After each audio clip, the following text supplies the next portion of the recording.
Hello बच्चों, good morning. Army physics classes में आपका बहुत बहुत स्वागत है। तो बच्चों आइए, जैसा कि गॉस के प्रमेय का अनुप्रयोग चल रहा था और जिसमें आज हमारा यूपी बोर्ड सिलेबस का अंतिम टॉपिक है एक समान रूप से आवेशित गोलीय कोश के कारण वैद्युत क्षेत्र की तीव्रता। और ये वेरी इंपॉर्टेंट टॉपिक है।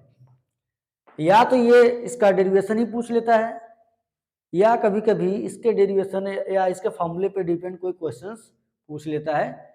लेकिन अक्सर इस चैप्टर से क्वेश्चन जो है छोटे अंक के ही होते हैं, 2 नंबर 3 नंबर के, मतलब बहुत छोटे वो कभी कभार का अट्ठो आ जाता है बड़ा वाला। ठीक है, हेलो, माइक सही चल रहा है हमारा? ठीक है, आइए बच्चों अपने टॉपिक पे चलते हैं। तो ये कोई गोला था, हमने इसको पहले इसलिए बना लिया क्योंकि ये गोला बनाना बड़ा कठिन कार्य है हमारे लिए। ठीक है, तो ये मान लेते हैं कोई गोला है, प्लस चार्ज से ये आवेशित है। इसकी त्रिज्या कैपिटल आर है, इसका केंद्र ओ है। यहाँ से स्मॉल आर दूरी पर कोई पॉइंट पी है जहाँ पर विद्युत क्षेत्र ज्ञात करना था, इसलिए हमने यहाँ पे एक काल्पनिक बंद पृष्ठ बना लिया ताकि गॉस के प्रमेय का हम अनुप्रयोग कर सके। ठीक है, अब हम एक चीज और देख लेते हैं। इसके किसी भी पृष्ठ पर आप जाएंगे, यहाँ पर आपको इलेक्ट्रिक फील्ड और एरिया वेक्टर दोनों एक ही डायरेक्शन में दिखेंगे। That means theta is equal to 0 degree. किसी भी पॉइंट पर यहाँ पर आ जाइए, एरिया वेक्टर इलेक्ट्रिक फील्ड और एरिया वेक्टर सेम डायरेक्शन, तो हर एक पॉइंट पर आपको थीटा मीन्स 0 मिलेगा आपको। तो फाइव, तो पहले हम इसका एक चीज और देख लेते हैं। इसको 3 पॉइंट हम फाइंड आउट करें। ये बाहरी पॉइंट है, ये पृष्ठ पर, और ये अंदर। तो पहला हम टॉपिक डाल लेते हैं बाह्य बिंदु पर, at external point. UP board के दृष्टिकोण से बहुत ही इंपॉर्टेंट टॉपिक है। ठीक है बच्चों, तो बाह्य बिंदु पर आइए देखते हैं। तो इस पॉइंट पर फाई बराबर E A cos theta, theta 0 है तो E equal to A, phi equal to E A. तो phi equal to E area of sphere क्या होगा?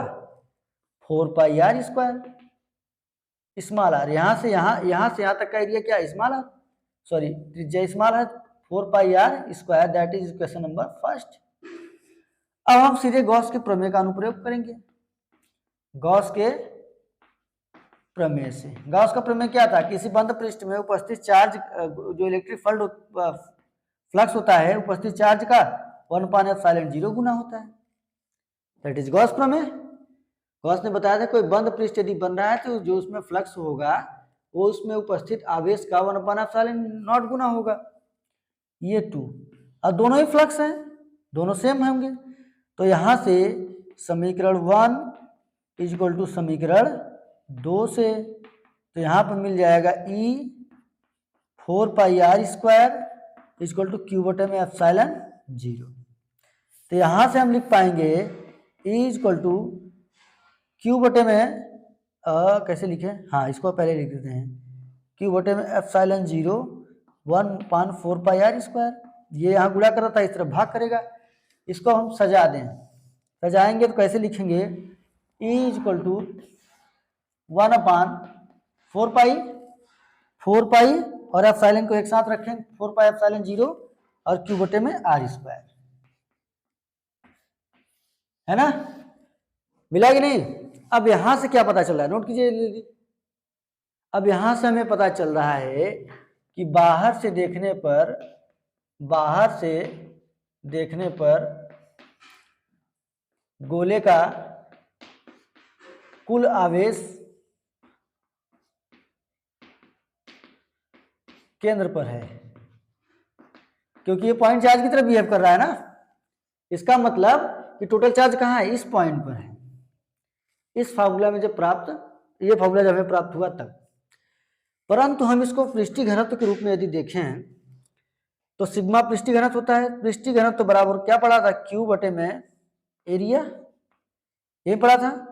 अब अगर यदि हमें क्यू चाहिए तो Q is equal to A into sigma लिख सकते हैं, और ए पता है हमें, इस गोले का ए कितना है? 4 pi R square into sigma.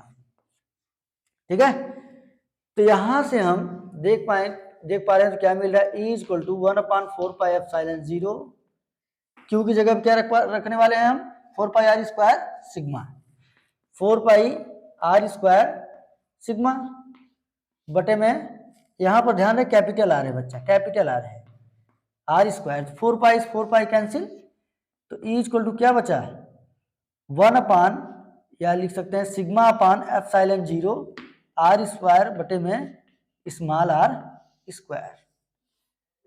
बड़ा ही आसान था, बस क्यू की जगह पे हमने ये उसके घनत्व वाला फॉर्मूला रख दिया, बस कहानी हो गई सीधी। ठीक है, ये उसके घनत्व के संबंध में है। तो पहला पॉइंट निकाला इस पॉइंट पर, पहले बाय बिंदु पर हमने जब charge electric field find out किया तो एक ये मिला और एक ये, जब ये मिला तो हमें ऐसा लग रहा था कि इसके पूरे चार्ज कहां पर है, सेंटर पर ही है। ठीक है, कुल आवेश केंद्र पर है। अब दूसरा चीज देखते हैं इसके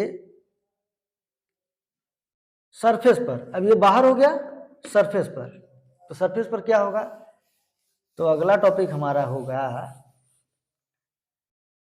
दूसरा वाला, वेरी इंपॉर्टेंट टॉपिक है, याद रखना है। दूसरा है गोले के पृष्ठ पर, गोले के पृष्ठ पर, याद रहे इस गोले के कारण हम विद्युत क्षेत्र ज्ञात कर रहे हैं, इसके कारण नहीं, ये तो बाहर हमने गॉसियन पृष्ठ बनाया था। ठीक है, कल्पना करके गोले के पृष्ठ पर। अब यहां पर जब हम देखेंगे तो फॉर्मूला जो हमें मिला था E is to 1/4 pi epsilon 0 Q बटे में आर स्क्वायर, तो यहां पर जब हम जाएंगे इसके पहले वाले फॉर्मूले में हम क्या निकाले थे, यहां पर जो निकाला था R is greater than capital R, R is greater than capital R, तब ये काम हमें प्राप्त हुआ था ना। अब यहां पर क्या है, यहां पर हम निकाल रहे हैं R is equal to capital R, यानी स्मॉल आर और कैपिटल आर दोनों बराबर, क्योंकि यहां से यहां तक हमें ज्ञात करना है, इस पृष्ठ पर, इसके पृष्ठ पर, यहां से यहां तक ज्ञात करनी है ना। तो स्मॉल आर बराबर कैपिटल आर, तो यहां पर कैपिटल आर कर देंगे। ठीक है, अब इसमें देखते हैं, इसमें देखेंगे तो क्या मिलेगा, sigma by epsilon 0 R square बटे में, यही तो आर होगा, यही होगा कि नहीं, स्मॉल आर की जगह कैपिटल आर हो जाएगा, तो ये हो गया कैंसिल, तो यहां से बचेगा सिग्मा अपान एप्सिलॉन 0, यानी सरफेस पर ये चार्ज प्राप्त होगा, ये चार्ज प्राप्त होगा, है ना। क्यों, क्योंकि स्मॉल आर बराबर कैपिटल आर है। अब इसके अंदर क्या होगा, जल्दी देख लिए, बहुत छोटे लेक्चर में हम इसको शूट करने वाले हैं। तो तीसरा और लास्ट टॉपिक है इसका, लास्ट बात है भैया, अंतिम बात यह है, गोले के अंदर, गोले के अंदर, गोले के अंदर क्या हालचाल है। जब गोले के अंदर जाएंगे हम देख पा रहे हैं कि इसके सभी चार्ज कहां पर हैं, सरफेस पर, सभी चार्ज कहां पर है, सरफेस पर। तो जब सरफेस पर है तो means Q is equal to 0, गोले के अंदर कोई चार्ज बचा ही नहीं है, टोटल चार्ज कहां पर है, सरफेस पर, पृष्ठ पर है, इसका मतलब गोले के अंदर कोई चार्ज बचा ही नहीं है।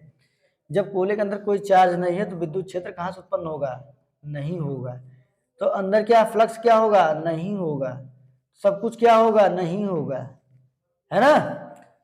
इसका मतलब गोले के अंदर कोई चार्ज नहीं है तो कोई विद्युत क्षेत्र नहीं होगा। और पढ़ चुके हम पहले भी कि गोले के अंदर कोई चार्ज नहीं होता है, केंद्र पर कोई चार्ज नहीं होता है, क्योंकि चार्ज सब पृष्ठ पर फैल जाते हैं। तो ये था एक समान रूप से आवेशित गोली कोष कारण विद्युत क्षेत्र की तीव्रता। यही आपके सिलेबस में एक और है इसका, एक समान रूप से डिस्चार्ज गोली पृष्ठ, है ना, डिस्चार्ज कर देगा। यहाँ पर एक और है जो कि आपके सिलेबस में नहीं है, ये यूपी बोर्ड दृष्टिकोण से बहुत ही इंपॉर्टेंट टॉपिक है, और इस टॉपिक से या तो इसका डेरिवेशन पूछ लेता है बच्चों, और या फिर इसके फॉर्मूले पर डिपेंडेंट कोई क्वेश्चन पूछ सकता है। तो आइए क्वेश्चन देख लेते हैं अच्छा सा।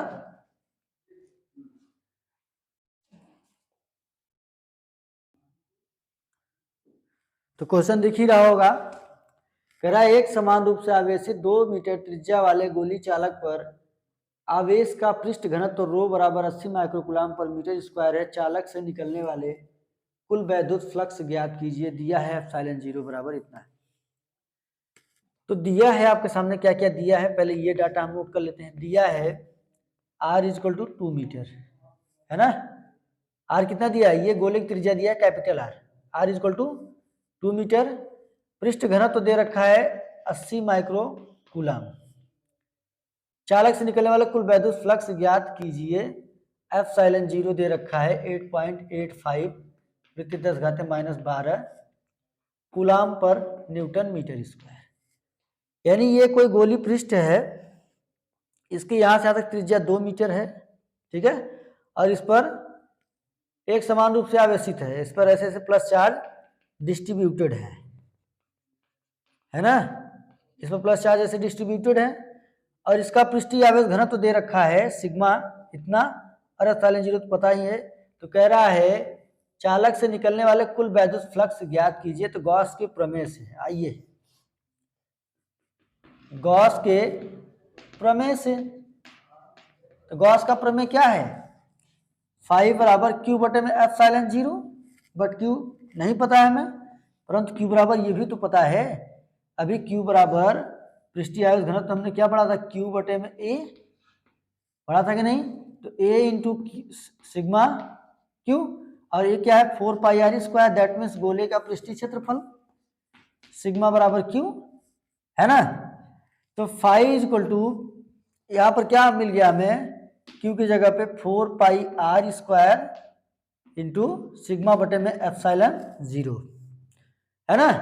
तो फार्मूला क्या मिल गया भाई, यहाँ लिख देता हूँ, फाई बराबर 4πr² सिग्मा बटे में एप्सिलॉन 0। अब आइए इस तरह सवाल लगाते हैं, गॉस के प्रमेय से हमें मिल गया ये फार्मूला। अब आइए देखते हैं जल्दी जल्दी, ठीक है। तो फाई इज इक्वल टू 4, पाई का मान कितना है 3.14, 3.14 इंटू आर दिया है 2 मीटर 2 का स्क्वायर, सिग्मा दे रखा है, सिग्मा दिया है माइक्रो कूलाम, सिग्मा क्या दे रखा है माइक्रो कूलाम। तो 10⁻⁻6 का गुणा कर देंगे यदि हम, 10 के घाते 8 80 गुणित 10⁻⁻6 कर देंगे तो ये हो जाएगा कूलाम, ठीक है, केवल माइक्रो कूलाम लिखा है, इसका यूनिट गलती यहाँ पर है, माइक्रो कूलाम नहीं होगा कुछ और होगा। देखो सिग्मा बराबर हमने क्या पढ़ा था, क्यू बटे में ए, इसका मतलब माइक्रो कूलाम पर मीटर स्क्वायर होगा, माइक्रो कूलाम पर मीटर स्क्वायर, ठीक है। तो 10⁻⁻6 कर देंगे तो ये हो जाएगा कूलाम पर मीटर स्क्वायर, ठीक है। बस ये चेंज करना है एसआई यूनिट में, क्योंकि सब कुछ एसआई में चल रहा है, तो इधर भी एसआई होना चाहिए। तो ये हो जाएगा 80 गुणित 10⁻⁻6, ठीक है, बटे में 4 का 3.14 आर भी हो गया, और ये रो भी सिग्मा भी हो गया, सिग्मा भी हो गया, एप्सिलॉन 0 दिया है 8.85 इंटू 10⁻⁻12 कूलाम पर न्यूटन मीटर स्क्वायर, ठीक। तो फाई इज इक्वल टू क्या हो जाएगा 4, और ये 2 दूनी 4 हो जाएगा, 4 चौक 16 गुणित 3.14, मैं इसको यहीं हल कर लेता हूँ। देखो 4 चौके 16, 4 एकम 4 एक 5, 4 3 12, 2 अंक पे दशमलव, फिर 2 दूनी 4, ये भी 4 बचा है, 4 छंग 24, 4 हासिल लगा 2, और 4 पंजे 20 और 2 22, 2 4 दूनी 8 और 2 10, 4 एकम 4 एक 5, 2 अंक पे दशमलव, तो हो जाएगा 50.24 गुणित 10 घाते है ना, यहाँ पर 80 बचा है, इसका भी कर लेते हैं काम तमाम, ठीक है, इसका हुआ था, इसका हुआ था, इसका हुआ था, 80 का भी कर लेते हैं, गुणित 80, ठीक है, 8 चौकी 12, 8 चौक 32, सॉरी माफ करना है, 32 2 हासिल लगा 3, 8 दूनी 16 और 3 हो जाएगा 19, हासिल लगा 1, 8 दूनी 0 1, 8 पंजे 40, 2 पॉइंट पे दशमलव, एक जीरो बढ़ा देते हैं 80 के वाला, और 1 पॉइंट पे दशमलव लगा देते हैं 2 पॉइंट पे, ये हो जाएगा 40 4001.4019 है, 0.20 गुणित 10 घाते -6, ये ऊपर जाएगा प्लस का हो जाएगा 12 बटे में 8.85, ठीक है, इतना आएगा। इसको जब सॉल्व करेंगे बच्चों, इसको आप सॉल्व कर लीजिएगा, ये हो जाएगा डायरेक्ट